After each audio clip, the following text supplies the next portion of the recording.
बहुत समय पहले नर्मदा नदी के किनारे बसे एक छोटे से गांव में गोपाल नाम का किसान रहता था। उसका घर मिट्टी का था, छत घास फूस की और जमीन छोटी सी। लेकिन गोपाल का दिल बड़ा था। वो सुबह होते ही खेत में काम करने चला जाता और शाम ढलते तक पसीना बहाता। गोपाल, तुम्हारी मेहनत देखकर दिल कांप उठता है। सूरज उगने से पहले खेत चले जाते हो और अंधेरा होने पर लौटते हो, फिर भी घर का गुजारा बस मुश्किल से ही होता है। भाग्यवान, मेहनत करना ही मेरा धर्म है। अनाज कम हो, कपड़े पुराने हों, लेकिन झूठ और चोरी से पेट नहीं पालना चाहता। एक दिन ईश्वर हमारी सुनवाई जरूर करेगा।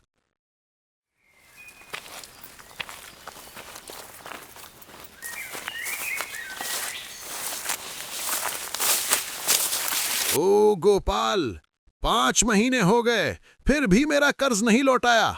अगले सप्ताह तक रुपया नहीं चुकाया तो तेरी जमीन मेरे नाम हो जाएगी। सेठ जी, जरा और मोहलत दे दीजिए।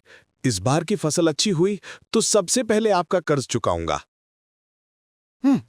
गरीब की मेहनत कभी कर्ज नहीं चुका सकती। अब की बार तुम्हारी जमीन मेरी होगी, याद रखना।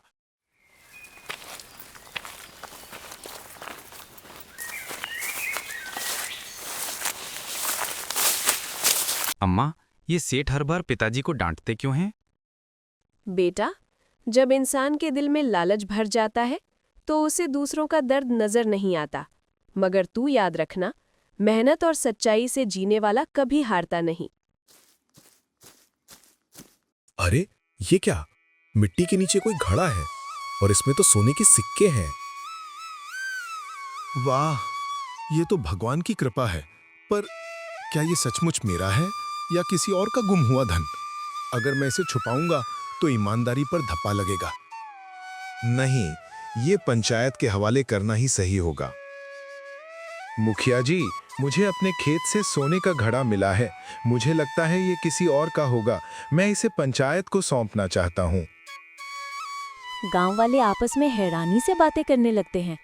वाह, आजकल कौन ऐसा करता है? गोपाल तो सच्चा आदमी है।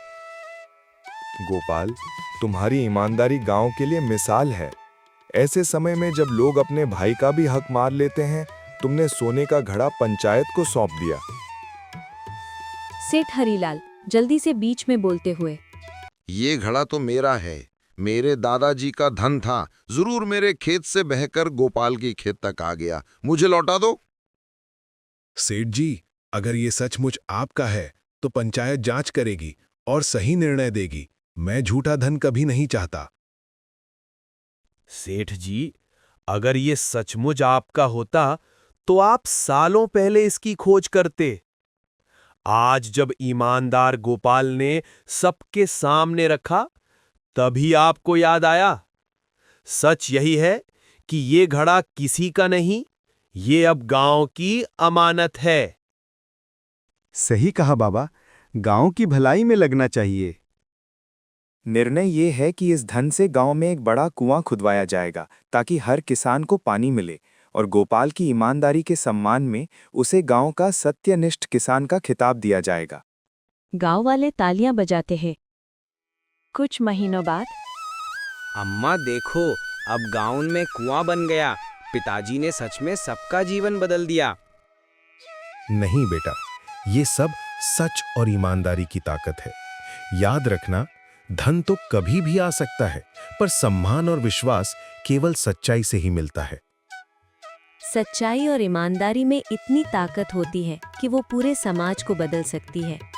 लालच से मिला धन टिकता नहीं, पर ईमानदारी से मिली इज्जत जीवन भर अमर रहती है।